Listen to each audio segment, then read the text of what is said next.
From the Joy News Center.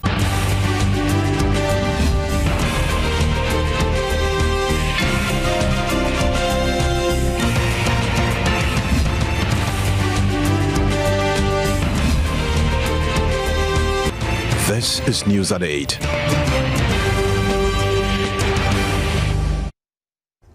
This is Joy News. Welcome to the Primetime Bulletin with me, Gifty Ando Apia. Coming up tonight, 10-year-old boy in Afenya in the Dangme East District of the Greater Accra region dies after falling into a pit allegedly dug by some Chinese for irrigation purposes. Metropolitan, municipal and district assemblies in the Greater Accra region clamp down on what they call illegal taxi ranks and taxi drivers with no affiliation to driver unions. Also coming up tonight, computer selection placement system assures students not placed in senior high schools that the second placement will be done in the middle of November 2013. Global Corruption Report reveals corruption is impacting negatively on education of children in many developing countries.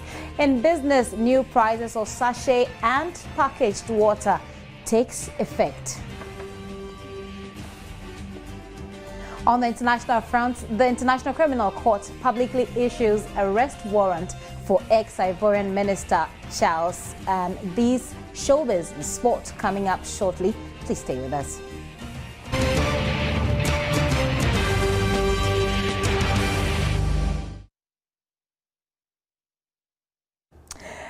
To start with, investigations into the death of 10-year-old Jesse Sewonu, who lost his life at Afenya in the Dangme East District of the Greater Accra region, has begun. Jesse died over the weekend when he embarked on a botched fishing expedition.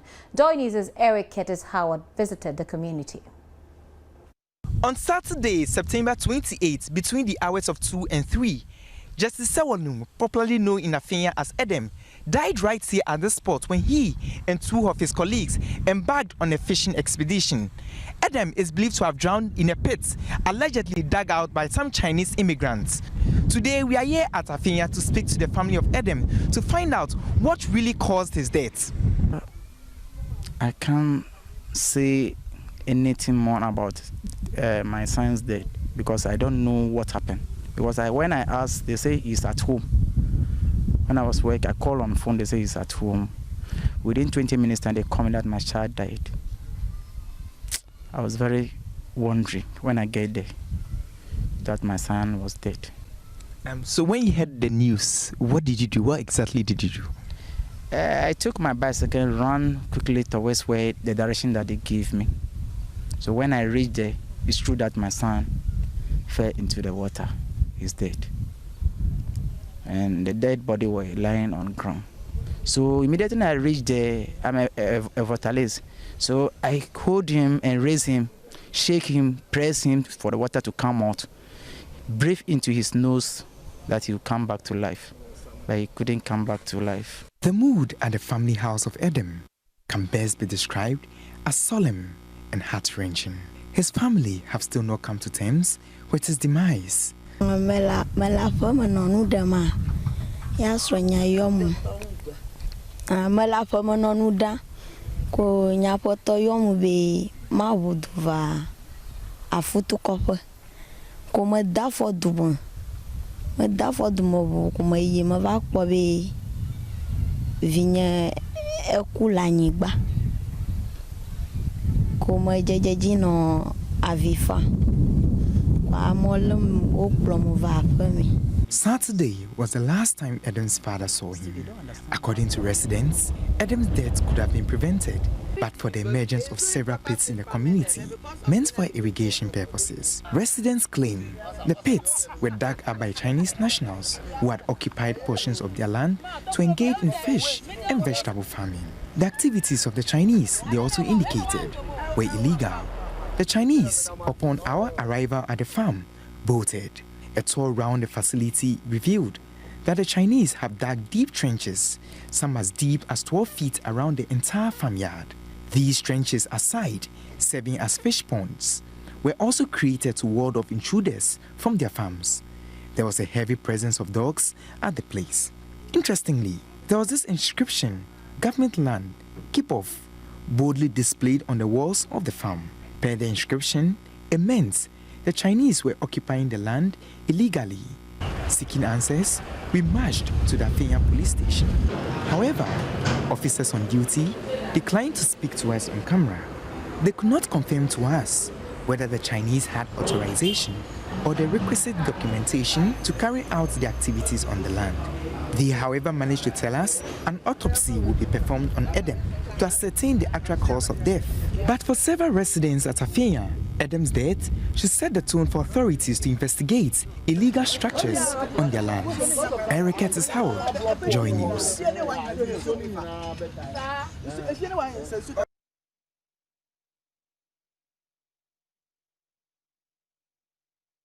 Away from Afenya, the various municipal assemblies in the Greater Accra region have embarked on an exercise to clamp down on unapproved taxi ranks in the region.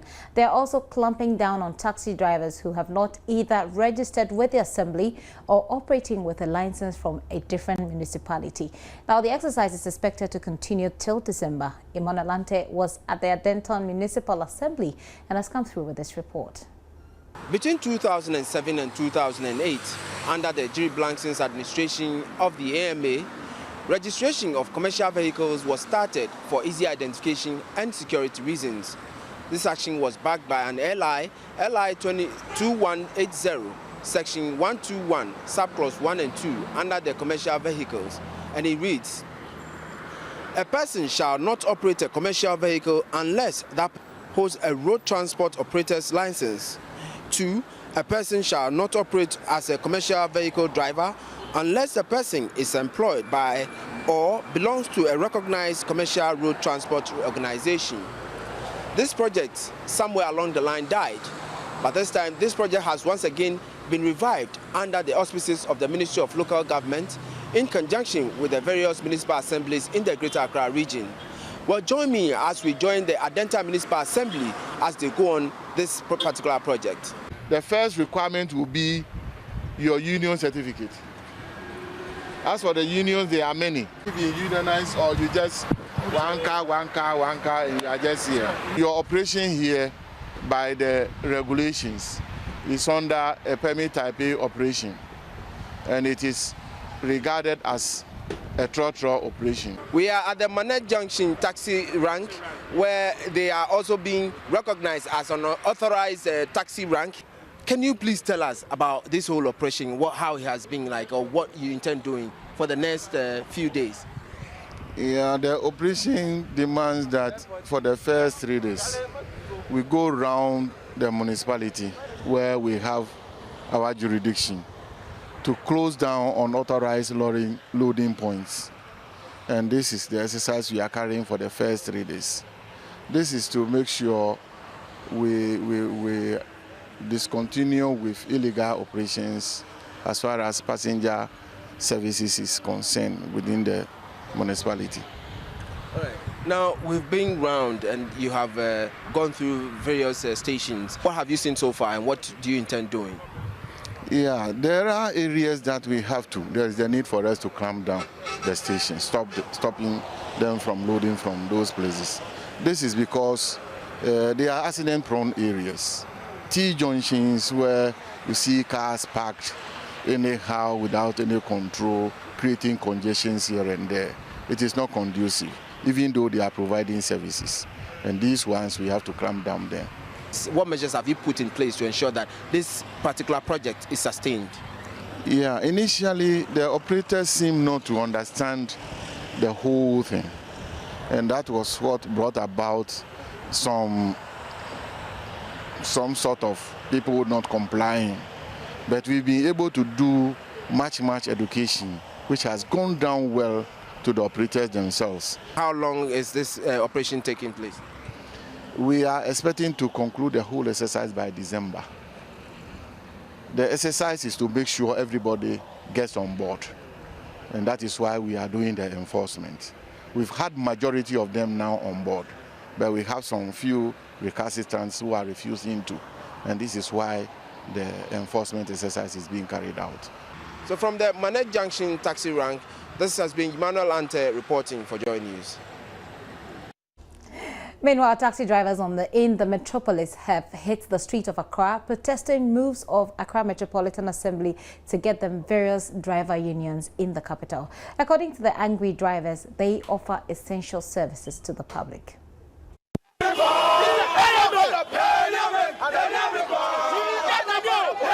The aggrieved drivers took over the Fanofa Street at Kokumlemle, chanting war songs protesting against the Accra Metropolitan Assembly, asking them to join the various driver unions in the metropolis.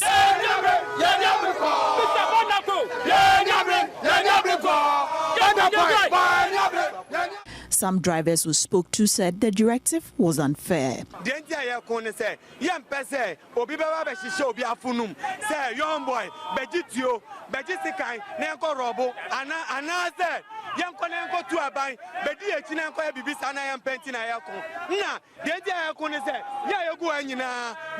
and upcoming boys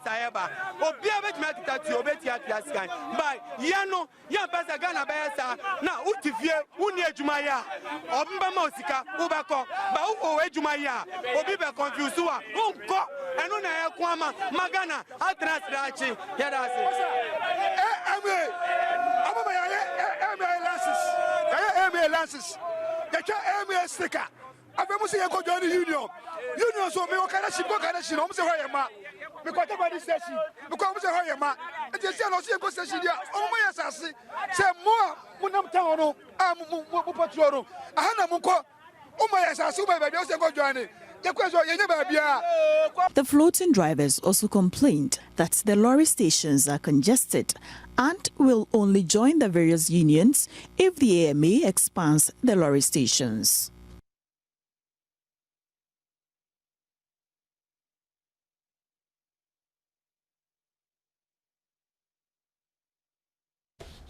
Now in the studio with me is DSP Alexander Obeng, who is a Director for Training and Research with the Police Motor Traffic and Transport Department. You're welcome, sir. Thank you.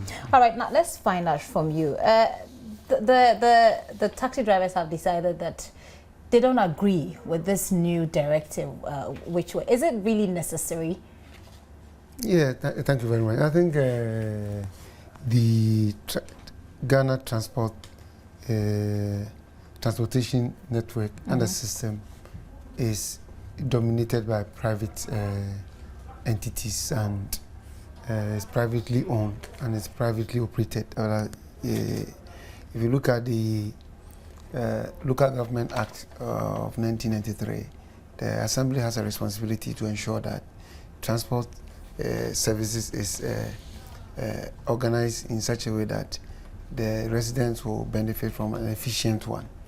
And therefore bylaws have been enacted to that effect together with the road law in order to ensure that these entities like you and I who can buy vehicle today and just start operating are regulated and not just get up and just mount your own taxi stand and start delivering such services. So for us it's a good beginning because it has its own importance. One, it has to do with the road law that when these routes are designated and persons are identified with, and these individuals are put in groups in terms of association or transport operators, it will allow for the upcoming continuous driver education, so that these persons will be drivers or groups will be identified, and National Drivers Academy or of Ministry of Transport will have the opportunity of, as it were, giving them capacity building in terms of driver training and all that. And we also, that itself will ensure better services because the owners, which have to do the assemblies, will be able to do proper monitoring since they will be working under contract, so that if they don't perform, others will come in and support in later years. And it will also ensure sanity at various public places and our roads, so that people will not just be creating taxi ranks and stations at dangerous locations on our routes. Right. So now that the fact is established, it has a lot of importance, like you're saying, capacity building, training for these drivers and all, which will also subsequently bring the customer, the consumer, better services. But now the taxi drivers disagree, and you saw in the story that they actually were on the streets today. If they continue to flout this new directive, what are you going to do? I think I will be disappointed if it's like all drivers, all taxi drivers, because a week ago I was, the department was invited to Teachers Hall, Accra, and we met all the stakeholders, transport operators, name it, they were all there, and because we started this project long ago, and we were there to sensitize ourselves for this day, and we thank God it's with us. We know it seeks to eliminate floating drivers, because it wants, like I said, it wants to ensure that drivers are well regulated. So what are the sanctions that you have in place? I think with the bylaw and the rule law, if you don't belong to any transport association or operator, and you operate on route that you are not supposed to be operating on, there are clear sanctions that extend to imposition of fine and term of imprisonment. But what is important for us is that majority of these transport operators are involved. They have gone through the process of registration in terms of the routes, and have been waiting for this day, and they have started work in diligence. What is it that they feel that as it were demonstrating? We pray that it is opportunity for the stakeholders to meet and to sensitize them, and then to bring them to line, so that they also have to be put together in the form of an entity, so that they will be registered, and because that is what it seeks to do. But with regard to unauthorized places where people are loading and have turned into terminal, I think it doesn't even call for this the inception of this project before they are removed from these places. So the Assembly is welcome in doing this in support of what Traffic Police of Ghana Police Service is also doing. Thank you very much. Thank you very much. DSP Alexander Obeng is Director, Training and Research at the Ghana Police Motor Traffic and Transport Unit. Many thanks for your time. Now, from what he's saying, the drivers, if they continue to flout this directive, they may have to serve some jail terms, maybe, or some fines for them. So away from that, let's move on into the education sector. Now, officials at the computerized school selection and placement system say the next placement of students in senior secondary schools is in the second week of November. The national coordinator, George Atta Boateng, is asking parents and guardians whose wards haven't been placed in schools yet to be patient and wait for the second placement. He assured there are more vacancies in schools to place the 174,000 students who haven't been placed yet. The computerized school selections and placement system is a system used by the Ghana Education Service to place qualified basic education certificate examination candidates into senior high schools, technical and vocational institute. Out of the 392,000 candidates who sat for this year's basic education certificate examination, 218,000 candidates who met the selection criteria have been placed in various senior high schools and technical institutions. 174,000 students have so far not received placement, and this has raised concerns among the public. I think the school placement system needs to up and doing, and then make sure that each student is being catered for. The people in charge of the initiative should really come up with some form of statutes that will get all the children in school on time, so some wouldn't have to come at the middle of the term, because when it happens like that, learning becomes very difficult. I think NTCE should be up and doing to educate the children, so that if they are posted anywhere they don't like, or they are posted to this particular school, they'll be able to know why they were posted there. But the national coordinator of the placement system, George Atta Boateng, explains why some students have not been placed yet. The reasons why we have this number reduced is that there are some students who applied to go to certain schools, and because their scores were not that good, they missed out on their 4 choices. But that doesn't mean that the system wouldn't place them. They are going to be placed. But then they have to go to their district or regional directorate of education and then indicate. We send the schools per vacancies.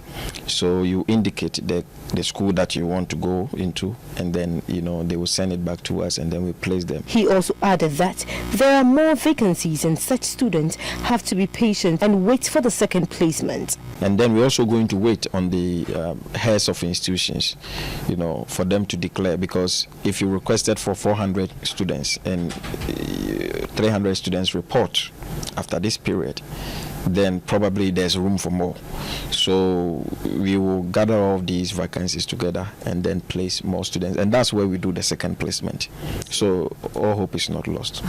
George Atabwating said his officers' complaint unit is open to all and will address issues regarding the placement system. More news coming up. 2013 Global Corruption Report reveals that corruption is impacting negatively on education of children in many developing countries. And in business, new prices of sachet and packaged water took effect today. This is a primetime bulletin here on Joy News. We'll be right back.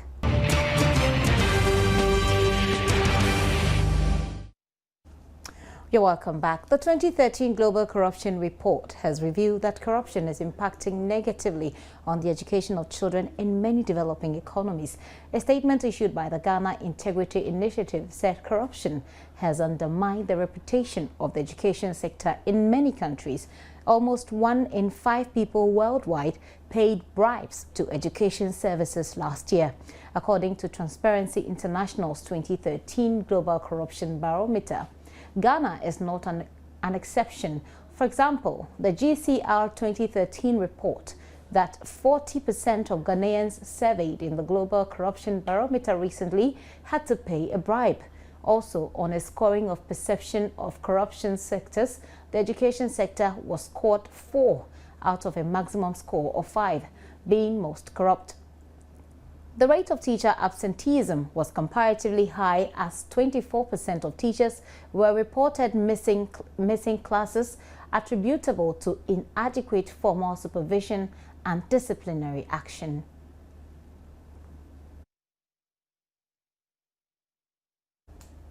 Now, over 700 workers of Noble Gold Bibiani Limited have staged a demonstration against management decision to renege on a memorandum of understanding signed between the two parties. The workers want management to act on the content of the agreement and pay them what is due them, or face another hot demonstration.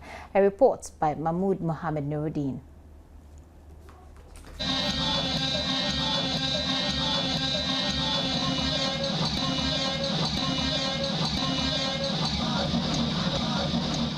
The agreement signed on 15 August 2013 regarding the execution of redundancy involving all employees of the company covers both professional and managerial staff union PMSU and the branch union of the company.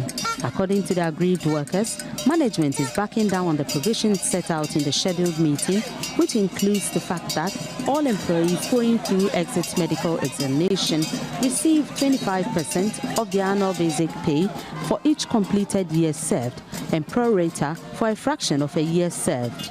It also said employees shall continue to receive their monthly salaries until expiration of their 1-month notice or cash in lieu of the notice. But management has gone against the MOU. The angered workers staged a demonstration to register their displeasure. The workers later presented a petition to the district chief executive for Bibiani and Riaso Bekwai district, Joe Adansebona, and promised to continue demanding for money due them. Mahmoud Mohammed Nuruddin's report from Bibiani in the Ashanti region.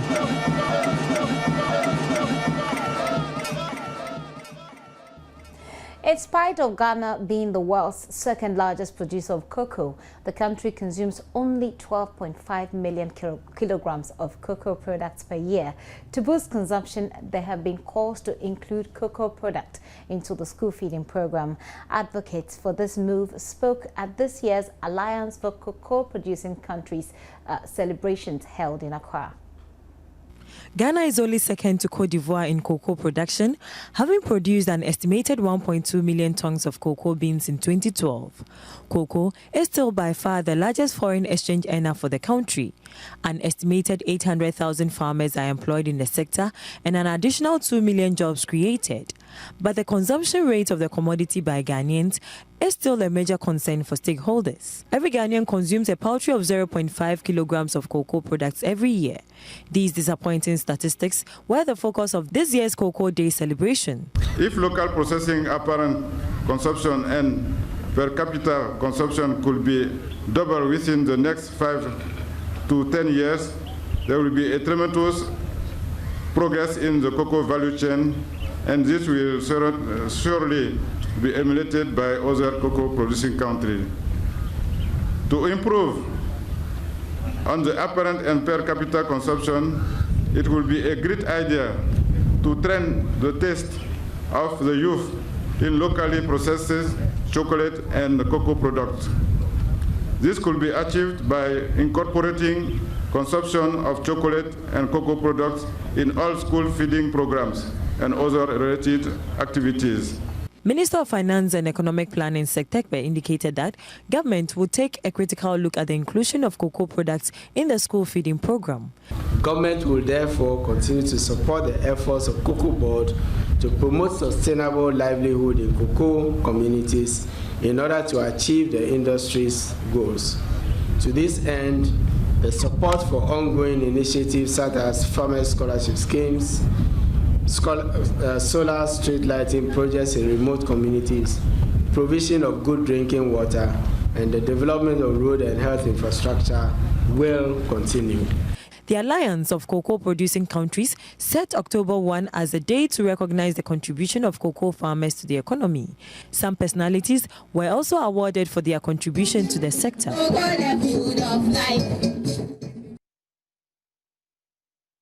Abigail Adomako-Enchi is standing by with business after this break.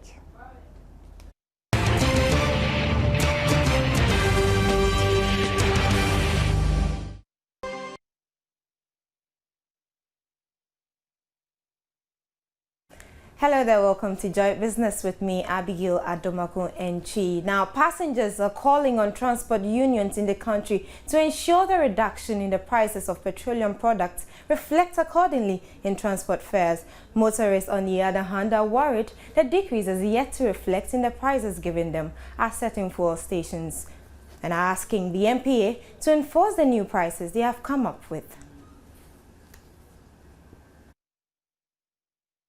Transport fares went up by 20% on September 14 following adjustments in the prices of fuel. The increment faced a huge public outcry as many complained the new fares were too much for them to pay. Just before the close of September, the National Petroleum Authority announced a reduction in the prices of petroleum products to take effect on Tuesday, October 1. The price of petrol is to go down by 4.3%, while diesel is to decrease by 2.3% per litre, while LPG is also expected to decline by 2% per kilogram. Some drivers are, however, disappointed the reduction in fuel prices is yet to reflect in the prices given them at some filling stations.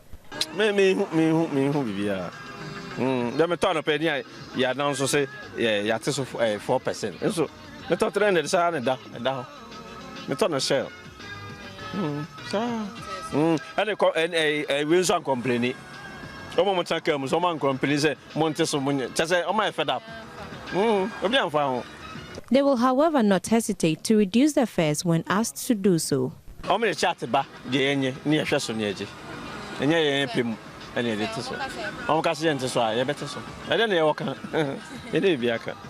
For some passengers, there's as come as good news, trusting transport fares will be equally adjusted. We are paying the new one they have increased now, although they have reduced it. I think the GPR too have to talk to the drivers. Yeah, because now that I got to know that they have even reduced the price, so they should talk to the drivers to reduce the fare. If they all can also talk to the drivers, then to reduce it. But I'm not sure, but they have to be forced, because we are, feeling it. If they will reduce it to the normal as it is first, then I think things will go well. Meanwhile, the various transport unions are yet to communicate any change in fares following the new development. Abigail Adomakunji for Joy News. Well, let's see what happens. Now, consumers have begun buying sachet water for 15 pesos each. The price increase comes in the wake of upward adjustment to utility tariffs. Not surprisingly, some consumers are not too happy about the new prices since they are the ones feeling the pinch. The manufacturer price for a bag of sachet water is now 1 cedi 80 pesos, up from 1 cedi 50 pesos.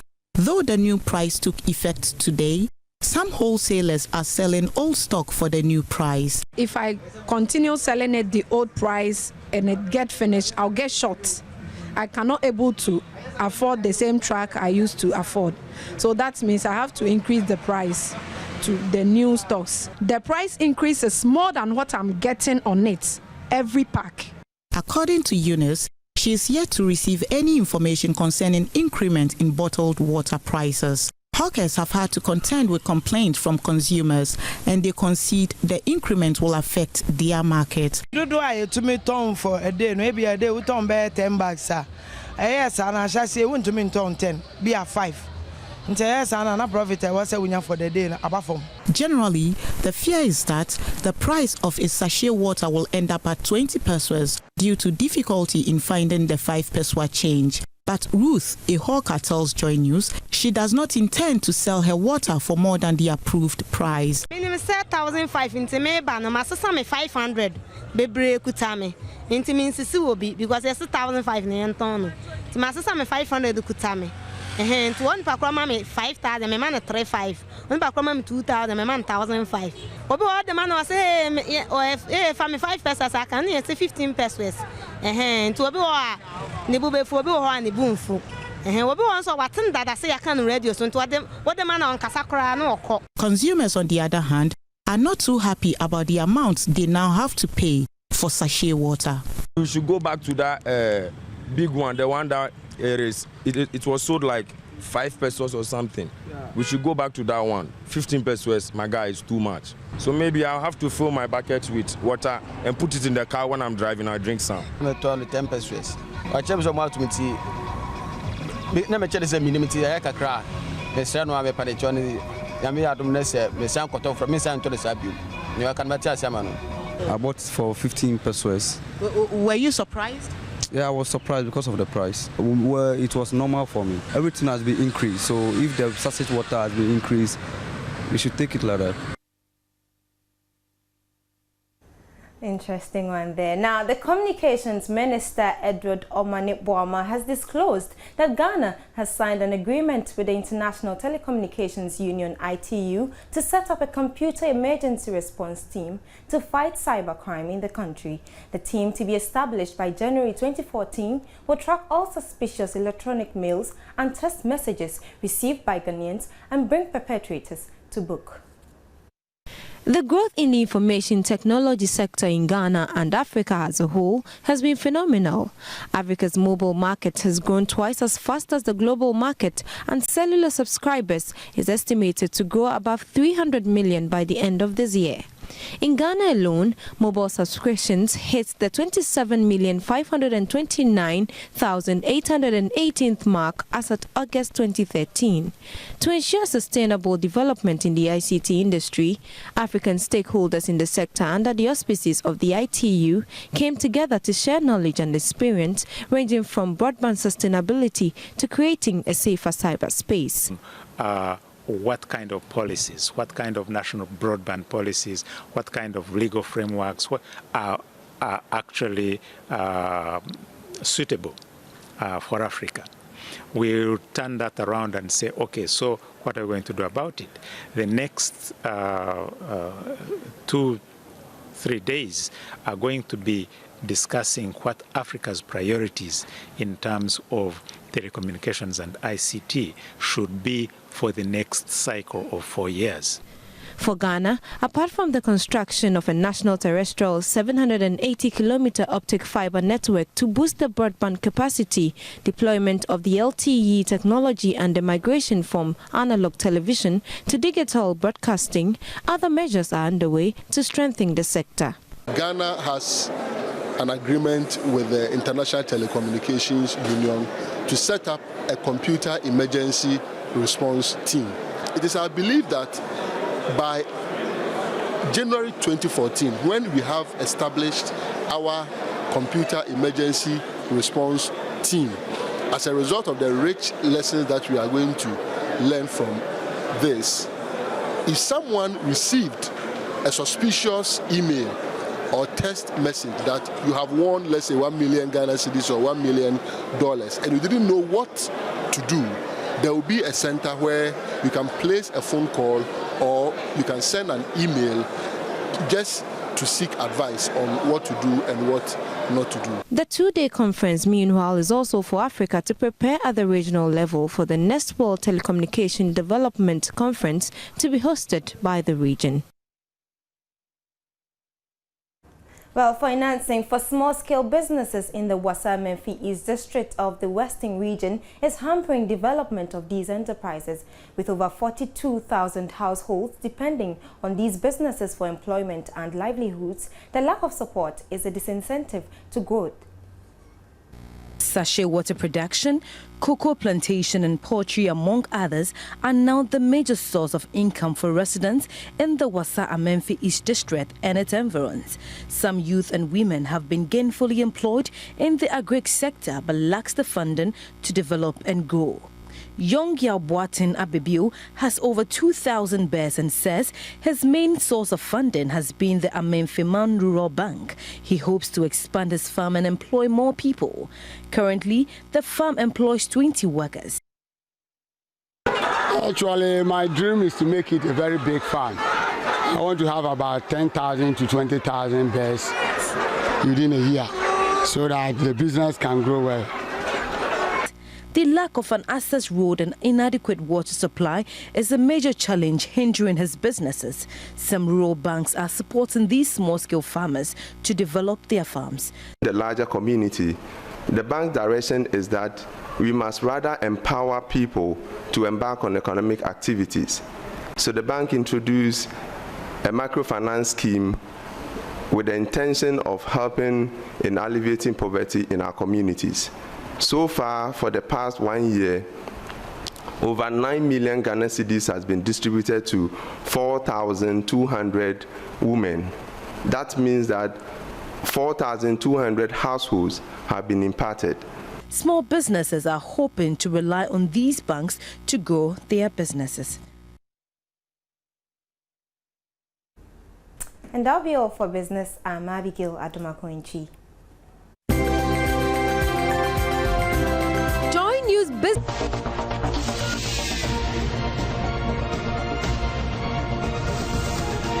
Sports is brought to you in association. We talk some sports now. After going 1 year without manager Ghana boxer Joseph King Kong Agbeko has finally landed a managerial deal with a highly experienced Frank Espinoza.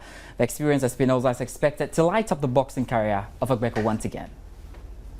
IBO bantamweight champion Joseph King Kong Agbeko has finally landed a managerial deal with a highly experienced Frank Espinoza.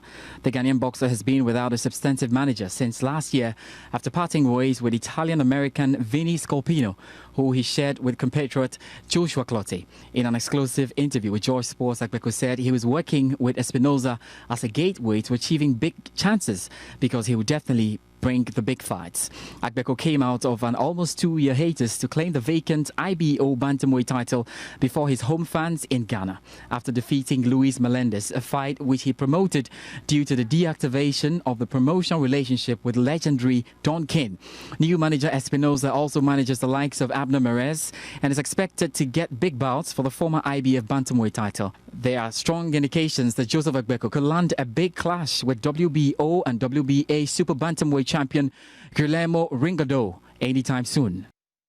Let's switch to sports now and do some soccer. And Ghana coach Kwesi Appiah has named a 25-man squad for the Black Stars World Cup playoff first leg with Egypt at the Baba Yara Sports Stadium this month.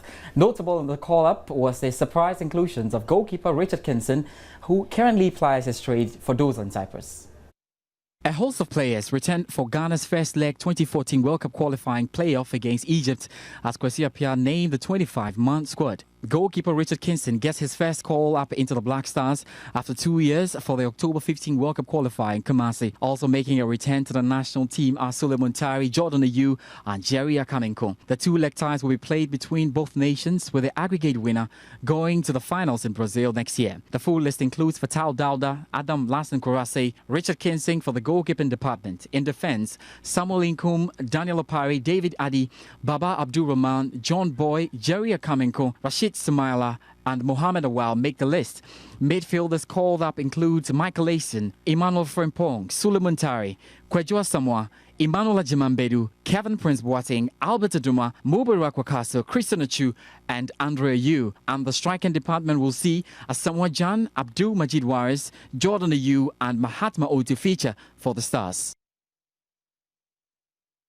Now, defender John Boy is the latest to withdraw from Ghana's squad ahead of the 2014 World Cup playoffs against Egypt through injury. Details remain sketchy, but the central defender is said to have suffered an injury which requires surgery. This means that coach Kwesi Appiah would now be without first-choice central defensive pair for the game in Kumasi. Boy is a third defender to be ruled out of the match against Egypt, following the likes of Isaac Volsa and more recently, Jonathan Mensah. We will now hear from the fans, and they have been expressing their views ahead of the game.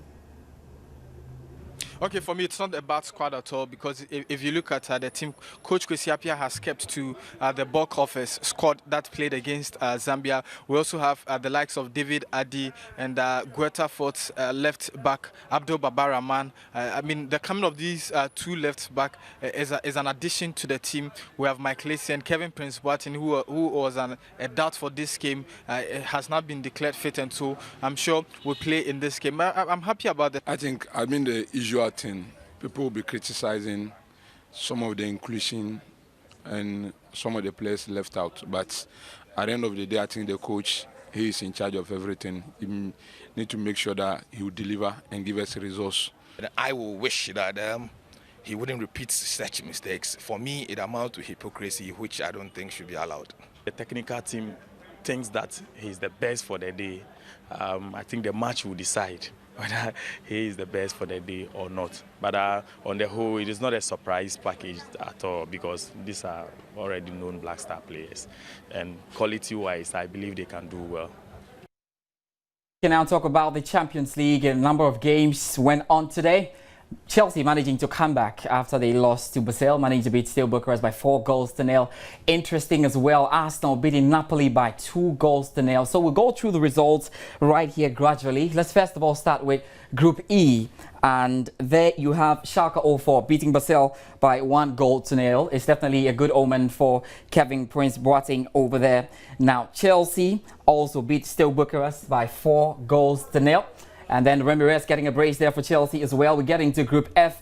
Arsenal are making a very, very good case for themselves there because they've certainly done a fantastic job there. They managed to beat Napoli by 2-0 over there. So there you can see the particular result. Now, what about Borussia Dortmund? They did very well as well. They beat Marseille by 3-0. Borussia Dortmund, they are going very strong in the Bundesliga as well as the Champions League. We can look at Group J over there. Zenit St. Petersburg drew goalless with Austria Vienna, and Atletico Madrid managed to beat FC Porto by 2-1. A bit of a shocking result again because of the form that FC Porto have been in as well. And in Group H, AC Milan drew 1-0 with Ajax Amsterdam. Actually, Mario Balotelli managed to get the goal for them. It looked like Ajax were picking all the 3 points. Good news for AC Milan over there. And then you look at the final game for today. Barcelona beat Celtic by 1-0. So definitely that is what will be happening, and that's happening for the Champions League today. We'll be looking up to the games for tomorrow as well as we pick all of that up. That'll be all for sports tonight. My name is George Adi Jr. Do you have a good night? Sports was brought to you in association with Time now where we get on the lighter side of the news. It's showbiz time. Now, it appears the deliverance session of Nollywood star Mike is drawing out issues which are obviously not pleasant at all. While the actor has responded to his colleague filmmakers who are lashing at his deliverance drama, as has been described by them, and he sounded very sarcastic about it. Well, that's it for showbiz.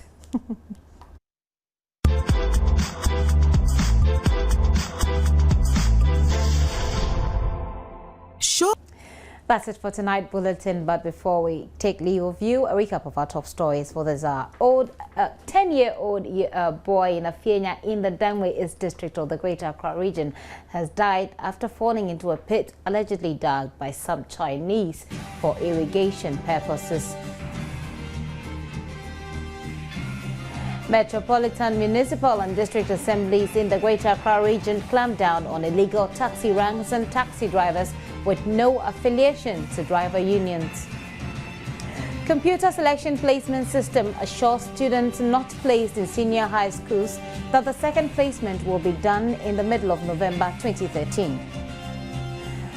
Global Corruption Report reveals corruption is impacting negatively on the education of children in many developing countries. In business, we brought to you the story about the prices of sachet and packaged water, which took effect today. Also, the International Criminal Court publicly issues a red warrant for ex-Ivorian Minister Charles Blé Goudé. And then we brought you some showbiz about Jim Iyke and his deliverance session. But that's it. My name is Gifty Ando Apia. Coming up next is PM Express.